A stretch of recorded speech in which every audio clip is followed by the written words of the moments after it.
गोविन्दाय नमो नमः।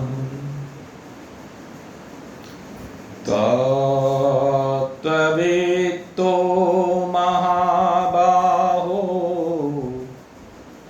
गुणकर्मविभागयो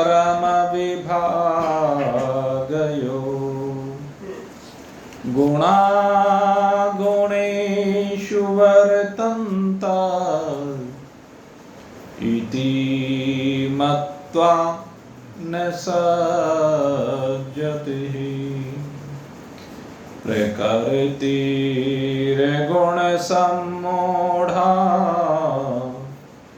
सज्जन्ते गुणकर्मसु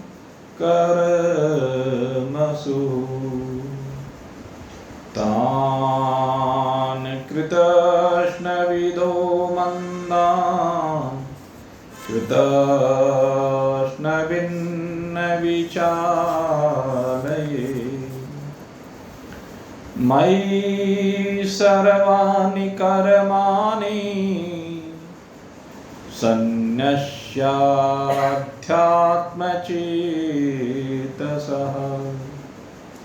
निराशीर्निर्ममो भूत्वा युध्यस्व विगतज्वरः।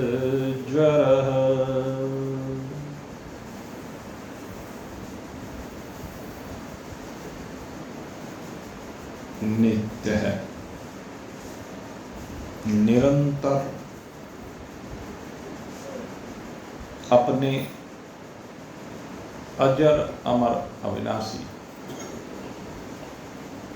शुद्ध सच्चिदानंद घन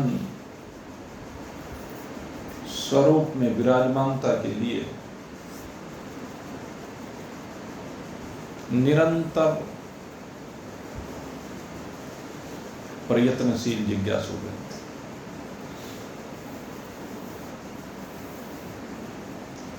पूर्व की कई चर्चाओं में आपने श्रवण किया, भगवान अर्जुन को समझा रहे हैं कि हे पार्थ,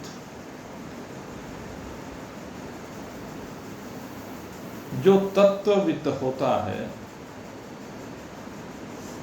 वो गुणों और कर्मों के खेल को भली प्रकार से समझता है। और सही पूछो तो जो गुण और कर्मों के खेल को समझ करके इन गुण और कर्मों के खेल से अपने को पृथक कर लेता है, वास्तव में वही तत्ववित्त है। और खेल को किस रूप में समझ लेता है कि गुण ही गुणों में बरत करके कर्मों के हेतु बन रहे हैं। वाणी आकाश से उत्पन्न होती है और आकाश ही कानों के माध्यम से इस शब्द को सुन रहा है। इस प्रकार से शब्द शब्द में बरत रहा है या आकाश आकाश में बरत रहा है। दोनों की वास्तविकता एक आकाश ही है। तो इस प्रकार से संपूर्ण भूतों, उनके गुणों और उनकी क्रिया, इनको जो भली प्रकार से समझ जाता है कि गुण गुणों में बरत रहे हैं, तो फिर वह इस संसार में आसक्त नहीं होता है। संसार में आसक्ति ही सबसे बड़ा बंधन होता है। और जितनी भी क्रियाएं हैं वो सब आसक्ति के कारण है। कह रहे थे कोई संसार को छोड़ना नहीं चाहता है और गुरु जी से कुछ ऐसी घुट्टी चाहता है, ऐसी पुड़िया चाहता है, ऐसा सिर पे हाथ रखवाना चाहता है जिससे काम भी बन जाए और परिवार भी ना छूटे। तो भाई गीता जी तो ऐसा ही उपाय बताती है। समझो गीता को ठीक से। भगवान ने कहीं भी संसार को छोड़ने की बात नहीं की। अब ये कर्म योग नाम का 3रा अध्याय, 3 महीने से आप ये सुन रहे हैं इस अध्याय को, और 3 महीने से इस अध्याय को सुनते हुए कहीं भगवान कृष्ण ने ये नहीं कहा कि तुम अपने संसार को छोड़ दो, तुम अपनी घर गृहस्थी को छोड़ दो। कहा क्या? भगवान ने कहीं ये नहीं कहा। तो अगर यदि आप घुट्टी पीना चाहते हैं, पुड़िया खाना चाहते हैं, भगवान का सर पर हाथ रखवाना चाहते हैं, तो भगवान कहते हैं मैं तुझे संसार छोड़ने के लिए नहीं कह रहा हूं, क्योंकि जिसे तू अब तक समझ रहा है वो संसार छोड़ ही नहीं सकता। जिसे तू अपना आप समझ रहा है वो संसार छोड़ ही नहीं सकता, और उसको मैं संसार छोड़ने के लिए कहता भी नहीं। जीव को कभी भी भगवान संसार छोड़ने के लिए नहीं कहते। जीव संसार में लगा है। भगवान कहते हैं कि जीव लगा रहे तू संसार में, मैं मना नहीं करता, लेकिन अपनी वास्तविकता को समझ कर लगा रहे। हे जीव, तू अपनी वास्तविकता को समझ। असली घुट्टी क्या है? ये है। जब तू अपनी वास्तविकता को समझ करके संसार में लगा रहेगा तो संसार के प्रति लुभायमान नहीं होगा। संसार तुझे अपनी ओर खींचेगा नहीं, तू संसार की ओर भागा नहीं फिरेगा। बस इतना सा अंतर आ जाएगा, और जिसमें ये अंतर आ जाता है वही तत्वविद कहलाता है। और ये अंतर आता है तू अपने को जीव छोड़ करके आत्मा मानना प्रारंभ कर। असली घुट्टी क्या है? कहना तेरे अंदर मैं आत्म रूप से बैठा हुआ हूं, मैं आत्मा हूं, और जिस जीवपने को लिए हुए तू बैठा है, जिस जीवपने का सारा ग्रस्त है, जिस जीवपने का सारा संसार है, कहते मैं उसके अंदर रमण करने वाला आत्मा हूं। तो तू इस आत्मा को समझ ले। तेरी वास्तविकता आत्मा है, तेरी वास्तविकता ये जीवपना नहीं है। जीवपना तुझमें आरोपित है। मैं आत्मा ही इस जीवपने को अस्तित्व देने वाला। अस्तित्व ये मुझसे पा रहा है, इसकी सत्ता मुझसे है। इन दोनों को पृथक पृथक समझना। जब तेरी ये समझ में आ जाएगा उसी समय तू मुक्त हो जाएगा। फिर तुझे किसी घुट्टी की जरूरत नहीं, किसी पुड़िया की जरूरत नहीं, किसी से सिर पे हाथ रखवाने की जरूरत नहीं, क्योंकि जहां भी हाथ रखेगा वहीं तू ही तू है। एक बार क्या हुआ, एक मंदिर में एक महात्मा गया, और वो महात्मा को मंदिर तो बंद मिला, बस एक शंकर भगवान का जो शिवालय है वो सदा खुला रहता है। अब वो महात्मा उस शिवालय में चला गया। अब तो बात बदल गई संसार के परिवर्तन के साथ। नहीं तो पहले नियम ये था कि शिवालय में कभी कोई ताला नहीं लगाया जाता, शिवालय का गेट बंद नहीं किया जाता था, शिवालय 24 घंटे खुला करते थे। गेट ही नहीं होते थे। सही बात तो यह गेट होते नहीं थे, वो सिर्फ कुत्ते बिल्ली से बचाने के लिए गेट लगाने की प्रथा शुरू हुई, लेकिन उसमें कोई ताला कुछ नहीं, वो सदा सबके लिए खुला हुआ होता था। तो महात्मा ने देखा भाई खुला हुआ है। अब महात्मा थका हुआ था और जाकर के लेट गया शिवालय में, और लेटे लेटे उसके पैर शिवलिंग के ऊपर चले गए, सो गया वहीं। अब कुछ समय के बाद जब समय हुआ तो पुजारी आया, और पुजारी ने आके देखा कि एक महात्मा पड़ा हुआ है और शिवलिंग पे पैर धरो पड़ा है।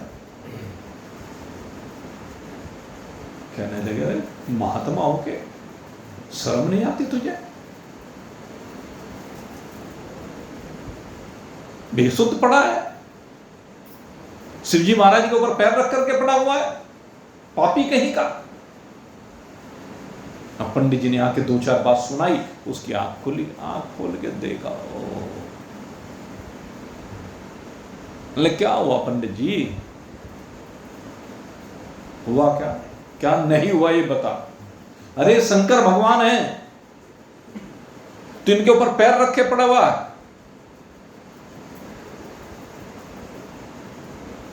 तुझे उठा के फेंकना पड़ेगा यहां से, लोगों को बुलाना पड़ेगा, तेरी अच्छी तरह घड़ाई करानी पड़ेगी। कहने भाई माफ कर पंडित जी, मैं बूढ़ा हूं, थका हुआ हूं, मुझे कुछ पता नहीं चला, गलती से ऐसा हो गया, पर क्या करूं मैं। तू एक काम कर, मेरे पैरों को उठा के दूसरी तरफ रख दे। कहने लगे मैं अभी तेरे पैरों को उठा के तुझे सारे को दूसरी तरफ कर देता हूं। अब पंडित जी क्या, और पंडित जी ने उठा के दूसरी तरफ फेंका महाराज जी को। अब दूसरी ओर फेंका तो क्या चमत्कार हुआ, शिवलिंग फिर से उसके पैर के नीचे। पंडित जी पैर उठा उठा के परे फेंके, शिवलिंग फिर उसके पैर के नीचे। कहने लगे ये खेल क्या हो रहा है पंडित जी की, समझ नहीं पा रहा। कहने लगे रे पंडित जी, रोज मंदिर में पूजा करते करते आज तक तो शिव को नहीं समझ पाया। इस जहान में ऐसी कौन सी जगह है जहां पर शिव नहीं है। तू मेरा पैर वहां रख दे उठा के। अरे सब जगह शिव में ही बसे हुए हैं हम। ये सारा का सारा शिव ही है। शिवोहम शिवोहम शिवोहम शिवोहम। मैं शिव ही हूं, शिव से अलग कुछ नहीं हूं। मैं भी शिव हूं और तू भी शिव है। जरा एक बार पैर अपने ऊपर रख करके देख। पंडित जी ने पैर अपने ऊपर रखा तो शिवलिंग वहीं पे पंडित जी के ऊपर आ गया। कहना तू ही शिव है। तो हम सबकी वास्तविकता एक शिव है, हम सबका आधार एक शिव है, हम सबका अधिष्ठान एक शिव है, जो व्यापक तत्व है, जो नित्य तत्व है, जो अविनाशी तत्व है, जो घटघटवासी तत्व है। और उसी शिव में सारी क्रियाएं होती नहीं, प्रतीत होती। हमने उस शिव को जीव मान लिया, और जब जीव मान लिया तो इस जीव ने अपने को शरीर मान लिया। पहले जीव माना और जीव ने फिर शरीर मान लिया। कारण शरीर, सूक्ष्म शरीर, स्थूल शरीर, और फिर इसने क्रियाएं आरोपित कर ली। लेकिन वास्तविकता एक शुद्ध चेतन ब्रह्म की है। और ये जब तक संसार का खेल है तो दोनों का मिश्रण दिखाई देता है। एक जीव से लेकर के जितना भी संसार आगे है वो जड़ है, और आत्मा की चैतन्यता है। दोनों का कॉम्बिनेशन, दोनों से मिलकर के संसार चल रहा है। जब तक आरोपित संसार है तब तक संसार चल ही रहा है। जब आरोप हट जाता है तब संसार नहीं रहता। आरोप को हटाना। उदाहरण देते हैं, कहते जैसे एक रेलगाड़ी का इंजन होता है, हम लोग रोज देखते हैं। तो रेलगाड़ी का जो इंजन है वो इंजन चलता है, इंजन में क्रिया होती है, इंजन में क्रियाशीलता दिखाई देती है। लेकिन इंजन क्या स्वतः चल सकता है? इंजन क्या अपने आप चल जाएगा? इंजन को चलाने के लिए उस इंजन के अंदर एक ड्राइवर को बैठना पड़ेगा, और जब ड्राइवर बैठ जाएगा तो उस ड्राइवर के बैठने से ही वो इंजन चलेगा। दो चीजें कहते हैं, इंजन में शक्ति तो है डब्बों को खींचने, लेकिन इंजन के पास खोपड़ी नहीं है। इंजन के पास मन नहीं है, बुद्धि नहीं है, चित्त नहीं है, क्योंकि ये सब चीजें उसके पास नहीं है। शक्ति,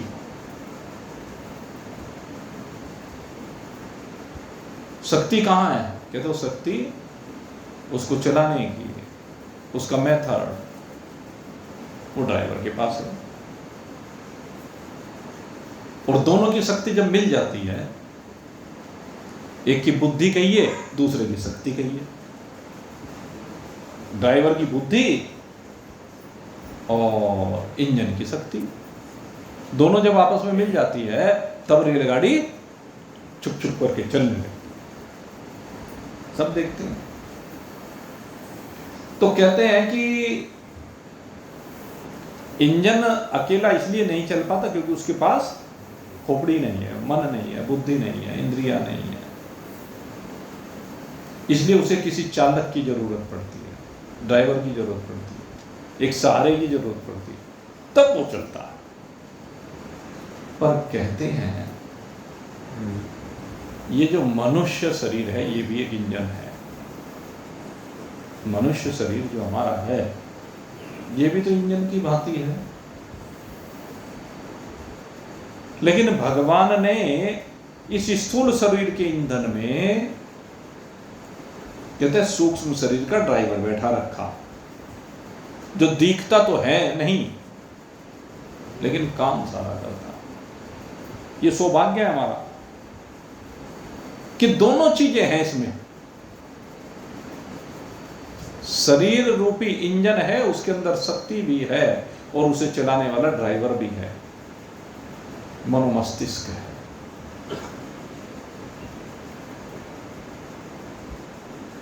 और ये जो मनोमस्तिष्क है कहते हैं दोनों मिलकर के सारे संसार को चला रहे हैं, या इसको जीव भी आप कह सकते हैं। थोड़ा और आगे बढ़े तो ये जीव है। ये जीव और ये शरीर दोनों मिलकर के ये क्रियाशीलता, ये खेल खेल रहे हैं, दिख रहा है खेल खेलते हुए, लेकिन कहते हैं कि ये भी दोनों मिलकर के कुछ नहीं कर सकते जब तक इन्हें चैतन्य की शक्ति ना हो। कहते हैं इन्हें उस चैतन्य की शक्ति से सत्तावान होते हैं। यद्यपि चैतन्य की शक्ति कुछ नहीं करती, सबसे बड़ी खूबी उसकी यह भी है, वो शक्ति बिल्कुल अक्रिय है। लेकिन उस शक्ति की सबसे बड़ी बात यह है कि वो कुछ ना करते हुए भी इस मन को एक्टिवेट करती है। मन उससे अपने आप एक्टिवेट हो जाता है।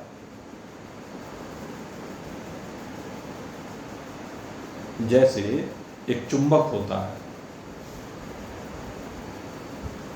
और चुंबक के पास थोड़े से लोहे के कण डाल दो तो चुंबक कुछ नहीं करता है, कण अपने आप एक्टिवेट हो जाते हैं, अपने आप नाचने लगते हैं, चुंबक कुछ नहीं करता। ऐसे ही आत्मा कुछ नहीं करता, ये आत्मा अक्रिय है। लेकिन आत्मा की उपस्थिति से मन सक्रिय हो जाता है। अक्रिय आत्मा की उपस्थिति से मन सक्रिय हो जाता है, अंतःकरण सक्रिय हो जाता है, इंद्रिय सक्रिय हो जाती है, ये शरीर सक्रिय हो जाता है। यही है वो चैतन्यता, सत्य, चित्त, आनंद। सत्य माने अस्तित्व। आत्मा वो है जिसका अस्तित्व सदा है, और शरीर वो है जिनका अस्तित्व आज है कल नहीं है। रहता है क्या सदा अस्तित्व?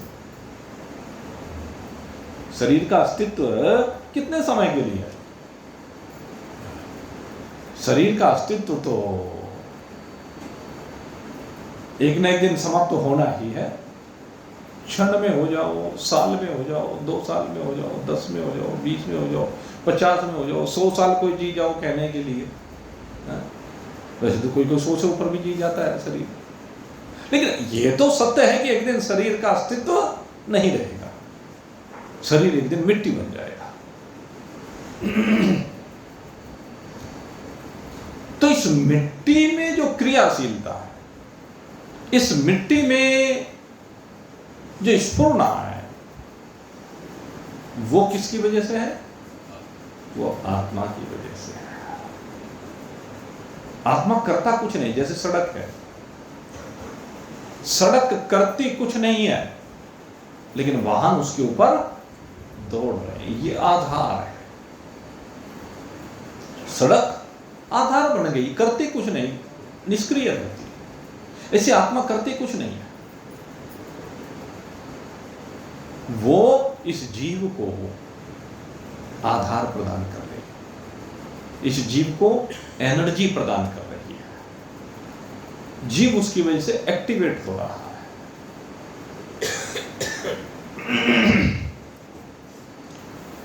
तो इन दोनों तत्व को हमें भिन्न भिन्न करके समझना है, जानना है। इन दोनों को जानना ही ज्ञान कहलाता है। ये गुणों की क्रियाएं हैं जीव में, और परमात्मा निर्गुण है, निराकार है।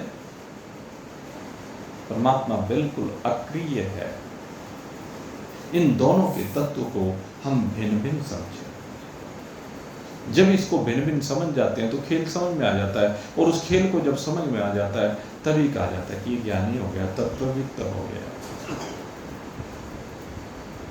वो तत्ववित्त हो जाता है, तत्व को जानने वाला हो जाता है, गुणों के खेल को समझने वाला हो जाता है, कर्म के चक्र को समझने वाला हो जाता है। तत्ववित्तो महाबाहो गुण कर्म विभागयो। हे महाबाहो, इसलिए तू इस गुणों के खेल को समझ।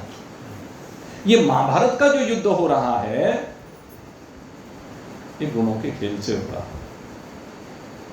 जिसे तू घोर कर्म कह रहा है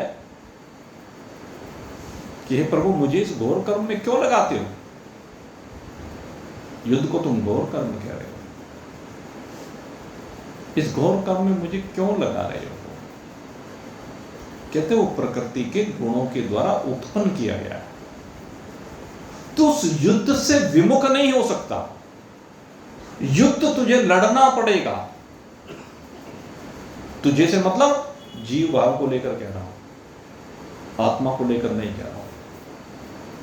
आत्मा को कोई युद्ध नहीं लड़ना है। युद्ध कौन लड़ता है? जीव लड़ता है। युद्ध कौन लड़ता है? अंतःकरण लड़ता है। युद्ध कौन लड़ता है? शरीर लड़ता है। पर इन दोनों के खेल को तुझे को जानना है। इन दोनों के खेल को समझ करके दोनों को पृथक कर, अनुभूत कर,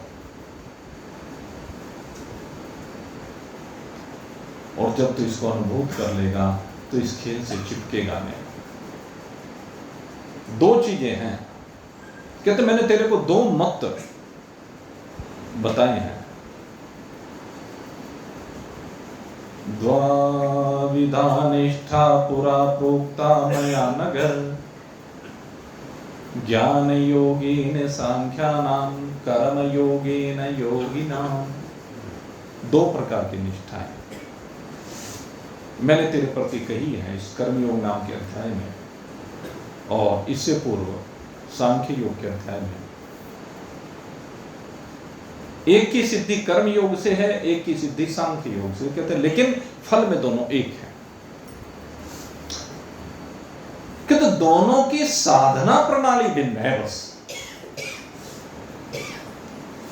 कर्म योग की साधना प्रणाली भिन्न है, सांख्य योग की साधना प्रणाली भिन्न है। दोनों रास्ते भिन्न भिन्न हैं, लेकिन पहुंचते एक ही मुझ परमात्मा पर। एक रास्ता यहां से मेरठ होते हुए दिल्ली पहुंच सकता है, एक रास्ता यहां से बड़ौद होते हुए दिल्ली पहुंच सकता है, एक रास्ता इधर से पानीपत होते हुए दिल्ली पहुंच सकता है। किसी को अच्छा लगता है कि हम पानीपत होते हुए जाएं, किसी को लगता है बड़ौद होते हुए जाएं, किसी को लगता है मेरठ होते हुए जाएं। उसमें क्या होगा, थोड़ा सा समय अधिक लग सकता है, थोड़ी सी यात्रा अधिक तय करनी पड़ सकती है, लेकिन तीनों रास्ते पहुंचेंगे तो दिल्ली ही। तो भगवान ये बात कहना चाहते हैं कि कर्मयोगी और सांख्य योगी दोनों की मंजिल एक परमात्मा ही है। बस थोड़ा सा समझ का फर्क है। एक के जीवन में वैराग्य है, ज्ञान योगी के जीवन में क्या है, वैराग्य। ज्ञान की स्थिति में क्या चाहिए, हम ज्ञान की जब बात करते हैं तो क्या है वहां पर, विवेक है, वैराग्य है, सम दम तितिक्षा श्रद्धा समाधान उपरति, ये सब संपत्ति है, और मुमुक्षुता है। ज्ञान की सिद्धि के साधन है, न इहलौकिक न परलौकिक किसी भोग की कामना हो। बिल्कुल भोगों की सीमा से जो बाहर निकल जाए,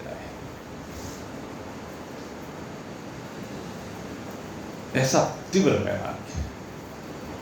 और कहते हैं जो सत्य और असत्य दोनों का विवेक कर ले।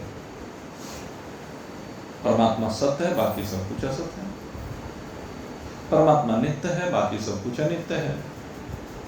परमात्मा अविनाशी है, बाकी सब कुछ विनाशी है। जब भली प्रकार से हम यह समझ जाए तो विवेक क्या कहता है, मन का निग्रह, तन का निग्रह, समूर्धन। एक मन का निग्रह और एक तन के औजारों का निग्रह। तन के औजार ये कर्मेंद्रियां, ज्ञानेंद्रियां, इनके ऊपर कंट्रोल, और इनके ऊपर कंट्रोल करने के लिए पहले वैराग्य को कहा गया। अगर जीवन में ये अभिलाषा ही नहीं है कि मुझे इस लोक के भोग भोगने हैं या उस लोक के भोग भोगने हैं, तो कौन से विषयों की ओर ये ज्ञानेंद्रिय कर्मेंद्रिय लेकर के जाएंगे। ये ज्ञानेंद्रिय और कर्मेंद्रिय विषय की ओर तो तभी लेकर के जाएंगे जब मन के अंदर भोगों को भोगने की इच्छा हो, जब स्वर्ग लोक में जाने की इच्छा हो, अप्सराओं का भोग लगाने की इच्छा हो, नंदनवन का भोग करने की इच्छा हो, मनोवांछित पदार्थ प्राप्त करने की इच्छा हो, बड़े बड़े कोठी बंगले हवेलियां प्राप्त करने की इच्छा हो, गाड़ी विमान आदि प्राप्त करने की इच्छा हो, मान सम्मान पद प्रतिष्ठा ये पाने की इच्छा हो, यही तो भोग कहलाते हैं। और जिसके मन में ये बैठ गया ये सब नश्वर हैं, ये सब विनाशी हैं, परिवर्तनशील हैं, जीवन में रहने वाले नहीं हैं, तो इन भोगों की ओर क्यों जाएगा। उसकी इंद्रियां फिर भोगों को भोगने के लिए नहीं जाएंगी। जिसने जान लिया है जितने भी खाद्य पदार्थ हैं वो सारे के सारे पंचभूतात्मक हैं, और ये सारे के सारे मरीचि जल सन्निभाव, ये जो भी कुछ हैं कैसे हैं, मृग मरीचिका की भांति है। एक मृग तपती धूप और तपती भूख में, रेगिस्तान में प्यासा है। दूर लहलाता हुआ समुद्र दिखाई दे रहा है। समुद्र को जैसे देखा उस मृग ने, कहने लगा हाँ सामने जल मिल गया, जैसे मुझे जल पीने को मिलेगा मेरी प्यास बुझ जाएगी। कुछ दूरी तक रेत दिख रहा है, उसके बाद समुद्र दिख रहा है। दौड़ लिया,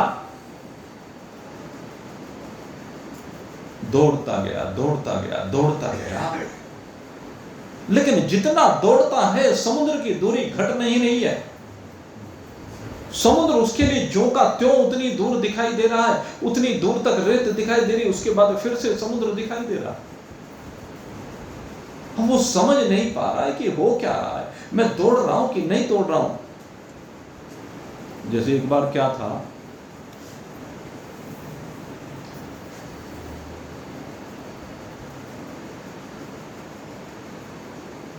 एक बार इनके क्या नाम मन में आया,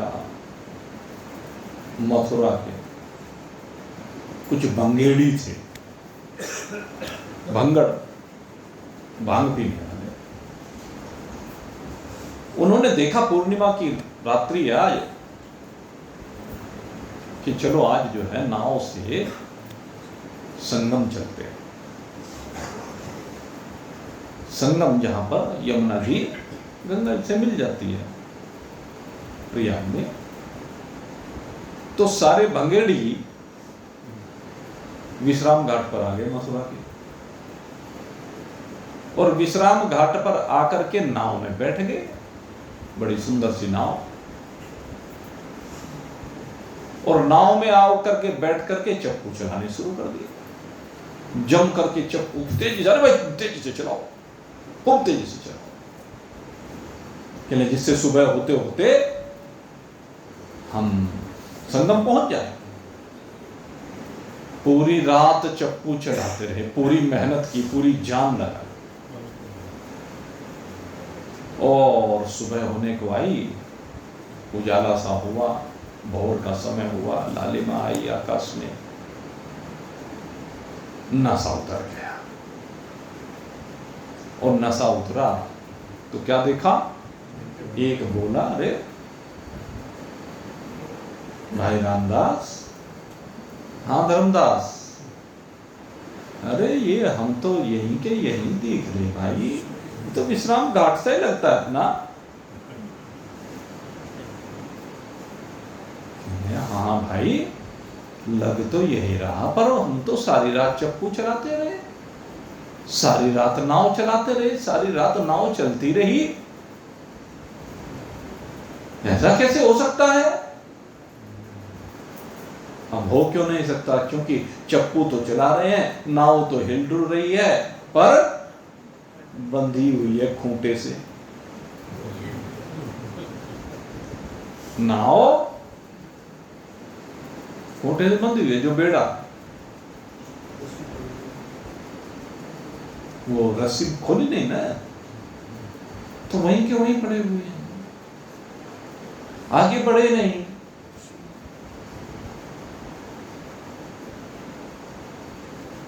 अब कैसे संगम पहुंच जाए, संगम पहुंचने का कोई रास्ता बनता नहीं, जो खूंटे से बंधा पड़ा है वहीं के वहीं पड़ा रहता है। हम लोग वहीं के वहीं पड़े रहते हैं। क्यों पड़े रहते हैं, उसके पीछे कारण है भोगवादी प्रकृति। हम कुछ साधन भी करते हैं तो भोग की जो प्रकृति है, वो भोग की प्रकृति हमें वहां से हिलने नहीं देती। ये मान सम्मान, पद, प्रतिष्ठा, भोग, तरह तरह के मिष्ठान, तरह तरह के पकवान, 100 तरह की बीमारियां लगी हुई हैं भाई। और इन 100 तरह की बीमारियों के लगे होने के कारण से ज्यों के त्यों जितना आगे बढ़े उतने पीछे हट गए। जितना साफ किया आंगन को उतना ही कीचड़ डाल दिया, तो गंदगी जो भी तो बनी रहती है। इस गंदगी को हटाना है तो जो ज्ञान योग का साधन है, यहां पर इंद्रियों का निग्रह है भाई। ये इंद्रियां जो भोगों में जाती है, इनको रोकना है। समदम, तितिक्षा, और सबसे बड़ी बात है सब कुछ सहन कर लेने की क्षमता। ये सबसे बड़ा गुण है ज्ञान योगी के लिए। ज्ञान उसी को हो सकता है जिसके अंदर ये तितिक्षा का गुण आ जाए। भगवान ने गीता जी में बहुत सुंदर बात कही, मात्रा स्पृशास्तु कौन्तेय शीतोष्ण सुख दुःखदा आगमः अनित्यः तास्तितिक्ष, ये है तास्तितिक्ष्व भारत। कहते हैं भाई जितने विषय हैं शब्द स्पर्श रूप रस का, कहते हैं ये जब भी इनके साथ संयोग होगा, ये कभी अनुकूलता परोसेंगे, कभी प्रतिकूलता परोसेंगे। जीवन में अनुकूलता और प्रतिकूलता दोनों परोसेंगे। अनुकूलता भी जीवन में आती है और प्रतिकूलता भी आती है, दोनों चीजें। लेकिन कहते हैं जब ये अनुकूलता और प्रतिकूलता जीवन में आती है, जिस भी रूप में आओ, किस रूप में आती है? सबसे पहले माता पिता जिनके यहां बालक का जन्म होता है, बालक और माता पिता के संबंधों के बीच में अनुकूलता और प्रतिकूलता चलती रहती है। मां बच्चे को कुछ खिलाना चाहती है, बच्चा कुछ दूसरी चीज खाना चाहता है। मां जिस दिशा में ले जाना चाहते हैं, बच्चा दूसरी दिशा में जाना चाहता है, तो प्रतिकूलताएं आती हैं। तो वहां पर क्या है? मैनेजमेंट। उस समय पर दोनों के बीच में मिसमैनेजमेंट ना हो जाए, गड़बड़ यहां होती है। मैनेज करना है उस परिस्थिति को, जिससे दोनों के बीच में कोई खाई ना कूद जाए। कुत्ती है ना, कारण यही बनता है।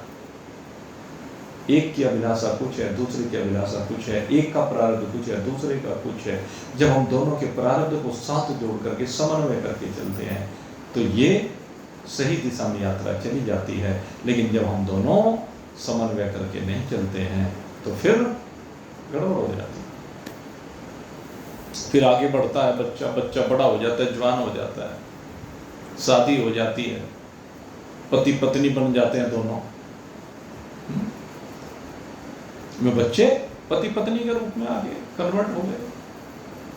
अब पति पत्नियों के बीच के संबंधों में अनुकूलता और प्रतिकूलता है। कारण एक तो लिंग भेद, क्योंकि जिसको स्त्री का शरीर मिला है उसने स्त्रियों वाले संस्कार प्राप्त किए हैं, जिसको पुरुष का शरीर मिला उसने पुरुषों वाले संस्कार प्राप्त किए हैं। तो एक तो संस्कार की भिन्नता यह है। लड़कियां अलग तरीके से जीना प्रारंभ करती हैं, लड़के अलग तरीके से। हर संस्कृति में, हर सभ्यता में लड़की और लड़कियों का जीने का जो तरीका है वो दोनों भिन्न प्रकार के। अब विवाहोपरांत जब दोनों का मिलन हो रहा है तो संस्कार दोनों के भिन्न है, और ये संस्कारों की भिन्नता ही दोनों में भेद उत्पन्न करती है। कारण यही तो है, दोनों के जो संस्कार हैं, दोनों के जो प्रारब्ध हैं, दोनों के जो परिवेश हैं, भिन्न भिन्न परिवेश के हैं। दोनों को खाने पीने का तरीका अलग, दोनों का चलने का तरीका अलग, दोनों के विचार अलग, तो मतभेद बन जाते हैं। लेकिन वहां पर संभलने की जरूरत है, मतभेद नहीं बनाने। मतभेद होना स्वाभाविक है, अगर एक काम कर लिया जाए कि मनों में भेद ना है, मत भेद के साथ मन भेद ना बने, तो यात्रा दोनों की बढ़िया चलेगी। लेकिन समस्या क्या है कि मनों में भेद आ जाते हैं। उन संस्कारों के कारण से जब मनों में भेद आ जाते हैं तो मतभेद उनके जीवन को नरक में ले जाते हैं। मनों में भेद ना हो, मन ये हो कि हम दोनों एक दूसरे के लिए बने हैं, एक दूसरे को सहयोग करने के लिए बने हैं, हम दोनों से मिलकर के हमारा परिवार बनेगा, इस परिवार को हमें अच्छी तरह लेकर जाना है, बच्चों को अच्छे संस्कार देने हैं, दोनों के सामूहिक संस्कार देने हैं, एक ही संस्कार थोपे नहीं जाने हैं, दोनों के संस्कार। अगर एक के संस्कार थोपे गए तो रावण बनेगा, समझ लेना। एक के संस्कार से रावण बनेगा। केकसी ने विसर्वा ऋषि के संस्कार नहीं देने। विसर्वा ऋषि के संस्कार अगर यदि मिल जाते रावण को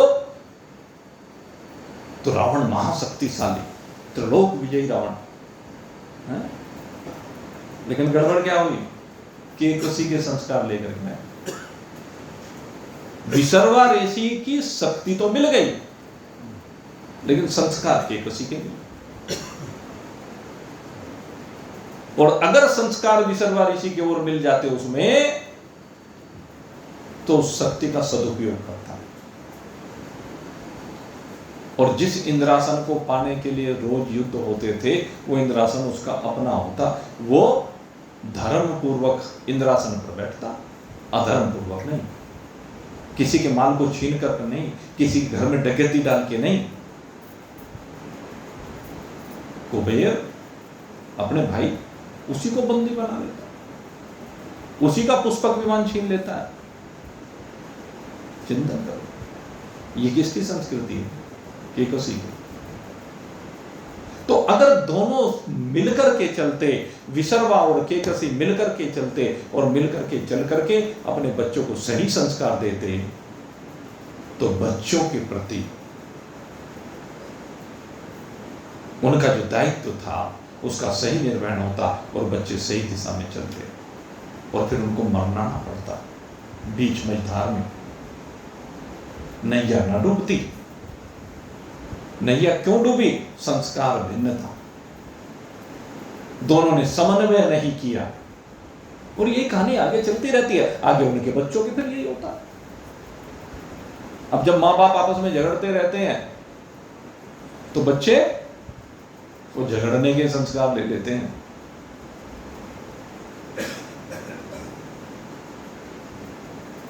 स्वाभाविक सी बात है। ऐसी अड़ोसी पड़ोसी की बात है, ऐसी दुकानदारों की बात है, ऐसी ग्राहकों की बात है। तो विपरीत परिस्थितियां जीवन में हर समय हमारे आएंगी। इन विपरीत परिस्थितियों को झेलना है सहज रूप में। जब विपरीतता आए तो उसको भी भगवान का प्रसाद समझ करके स्वीकार कर लीजिए। जब अनुकूलता आए तो उसको भी प्रसाद समझ करके स्वीकार कीजिए। दुखेषु अनुद्विग्न सुखेषु विगतिस्परः। न दुख में रोए न सुख में बहुत फूला समाये। दोनों मेहमान हैं, दोनों आने जाने वाले हैं। आगमपायिनो अनित्य, आते हैं और चले जाते हैं, एक रस नहीं है। इसलिए भगवान कहते हैं कि इसको सहन कर, तितिक्षु। ये सबसे बड़ा गुण बताया। 6 संपत्तियों में कहते हैं ये अगर जिसके अंदर आ गया तो समझ लीजिए उसको परमात्मा की प्राप्ति से कोई रोक नहीं सकता। जो हर परिस्थिति में अपने आप को ढाल ले, गर्मी में भी ढाल ले, सर्दी में भी ढाल ले, बरसात में भी ढाल ले, दुष्टों के साथ भी डाल ले, मित्रों के साथ भी, सज्जनों के साथ भी, राजा के साथ भी, भिखारी के साथ भी अपने आप को ढाल ले। और कैसे ढाला जा सकता है? सब में एक राम को देख करके। जब आप सब में एक राम को देखेंगे तभी अपने आप को ढाल सकते हैं। तो इस प्रकार से ये सांख्य योग की जो निष्ठा है, ज्ञान योग की जो निष्ठा है, उसके जो साधन है वो ये है। और कर्म योग का तो एक सीधा सा साधन है। कर्म योग बहुत सरल है। कर्म योग में सीधा सा साधन क्या है कि हमारा कुछ नहीं, इदम न, जो कुछ है सो भगवान का प्रसाद है, मेरा इसमें कुछ भी नहीं है। जो भी कुछ होता है वो सब का सब भगवान की इच्छा से हो रहा। श्री हरिर अर्पणम अस्तु।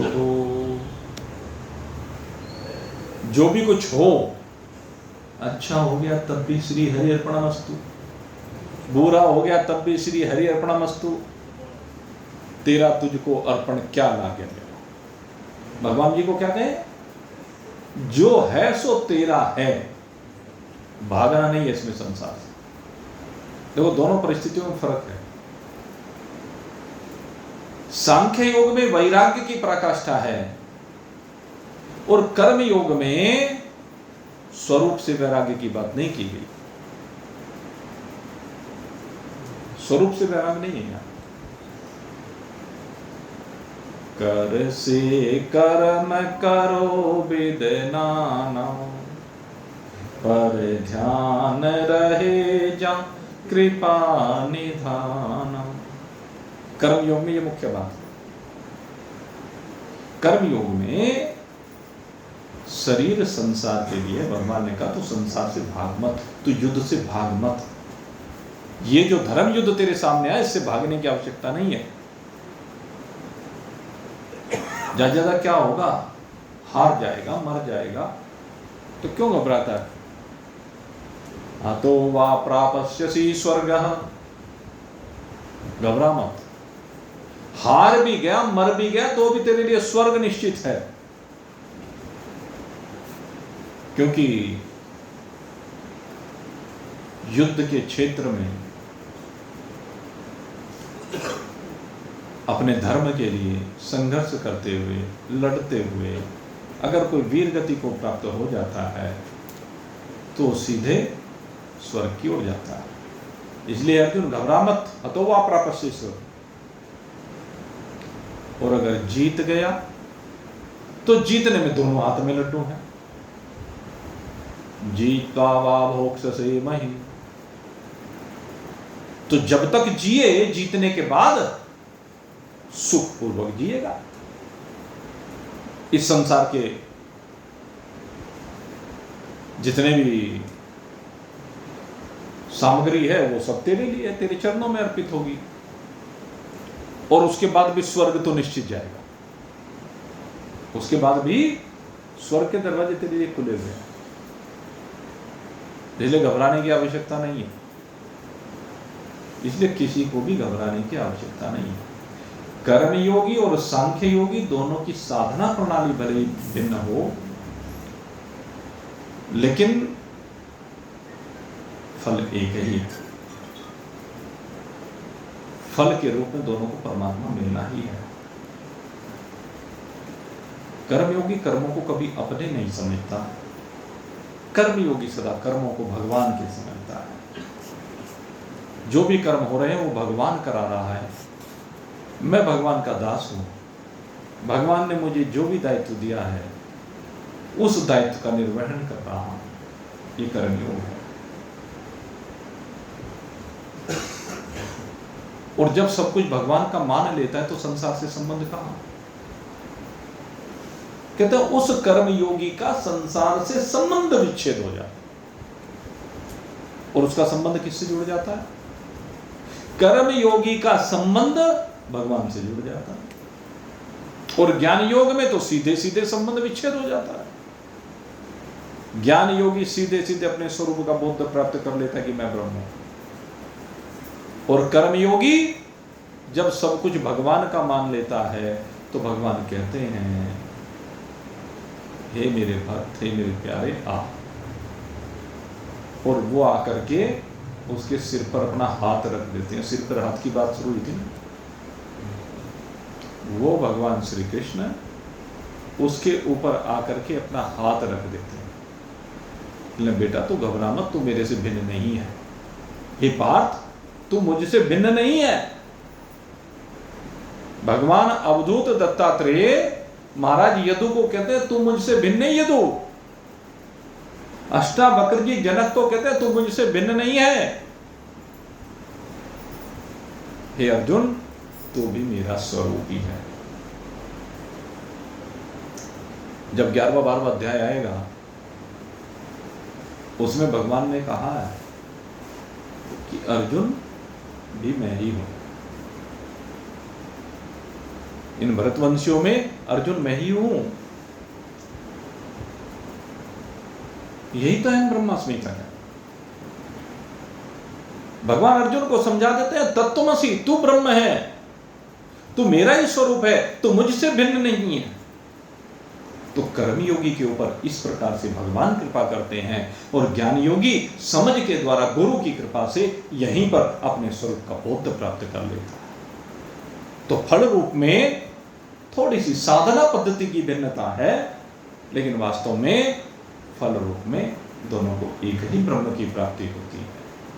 हम सब की वास्तविकता एक ही ब्रह्म है। तो उसी ब्रह्म को अपने आप में अनुभूत करने के लिए निरंतर हमारी यात्रा जारी है और ये यात्रा आगे बढ़ती रहेगी।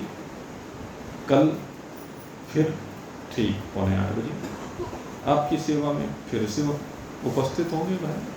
अब आज यहीं पर आज के सत्संग को विश्राम दे रहे हैं। बोलिए सच्चिदानंद भगवान